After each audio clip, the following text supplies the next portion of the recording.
Non veg ಅಂತೂ ತಿಂದು ತಿಂದು ಸಾಕಾಗೋಗಿದೆ. ವೆಜ್ ಅಲ್ಲಿ ಏನಾದ್ರೂ ಒಂದು ಫುಡ್ ಅನ್ನ ಟ್ರೈ ಮಾಡ್ಬೇಕು ಅಂತ ನಾವ್ ಇಲ್ಲಿಗೆ ಬಂದಿರೋ. ಹಾಗಾಗಿ ನಾವು Madhavan elite pure veg restaurant ಗೆ ವಿಸಿಟ್ ಮಾಡಿದ್ವಿ. ಇದು ಮೆನು ಎಲ್ಲ ಚೆಕ್ ಮಾಡಿದಾಗ ಮಧ್ಯಾಹ್ನ ಆಗಿರೋದ್ರಿಂದ ಏನಾದ್ರೂ ಊಟದಲ್ಲೇ ಟ್ರೈ ಮಾಡ್ಬೇಕು ಅಂತ ಅನ್ನಿಸ್ತು. ನಾನಂತೂ ಮಂಗಳೂರಿನಲ್ಲಿ ಸೌತ್ ಇಂಡಿಯನ್ ಥಾಲಿ ಅಂತೂ ಇಲ್ಲೇ ಫಸ್ಟ್ ಟೈಮ್ ಆರ್ಡರ್ ಮಾಡ್ತಾ ಇರೋದು. ಆರ್ಡರ್ ಮಾಡಿದ್ವಿ, ಬಟ್ 15 ಮಿನಿಟ್ಸ್ ಅಂತೂ ಟೈಮ್ ತಗೊಳುತ್ತೆ ಅಂತ ಅಂದ್ರು.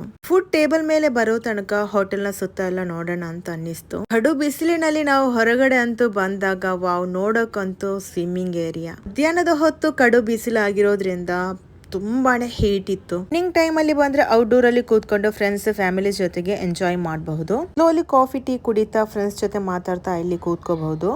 ಸ್ವಿಮ್ಮಿಂಗ್ ಏರಿಯಾ ಅಂತ ಹೇಳೋದೇ ಬೇಡ, ಅದ್ರ ಜೊತೆಗೆ ಔಟ್ ಸಿಟ್ಟಿಂಗ್ ಏರಿಯಾ ಕೂಡ ತುಂಬಾನೇ ಸಖತ್ತಾಗಿತ್ತು. ಹೊರಗಡೆ ಬಂದು ಸುತ್ತ ನೋಡುವಾಗ ವಾವ್, ತುಂಬಾನೇ ಬ್ಯೂಟಿಫುಲ್ ಆಗಿತ್ತು. ಎಸ್ಪೆಷಲಿ ಮಂಗಳೂರಿನಲ್ಲಿ ನಾನು ಈ ರೀತಿ ಹೋಟೆಲ್ಗೆ ಫಸ್ಟ್ ಟೈಮ್ ವಿಸಿಟ್ ಮಾಡಿರೋದು. ಹೊರಗಡೆ ಅಂತೂ ಸುತ್ತಾಡಿ ಒಳಗಡೆ ಬರುವಾಗಂತೂ ನಮ್ಮ ಫುಡ್ ಅಂತೂ ಟೇಬಲ್ ಮೇಲೆ ಇತ್ತು. ನನ್ಗಂತೂ ವೈಟ್ ರೈಸ್ ಅಂದ್ರೆ ತುಂಬಾ ತುಂಬಾ ಇಷ್ಟ.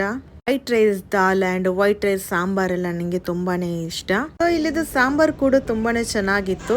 Mangalore special sweet sheera and 6 variety ಪದಾರ್ಥಗಳಿತ್ತು. ವೆಜ್ ರೆಸ್ಟೋರೆಂಟ್ ಗೆ ಊಟ ಮಾಡೋಕೆ ಬಂದು ಇಷ್ಟು ಚೆನ್ನಾಗಿರೋ ಪ್ಲೇಸ್ ಗೆ ಬರ್ತೀವಿ ಅಂತ ನಾವು ಭಾವಿಸ್ಲೇ ಇಲ್ಲ. Thank you.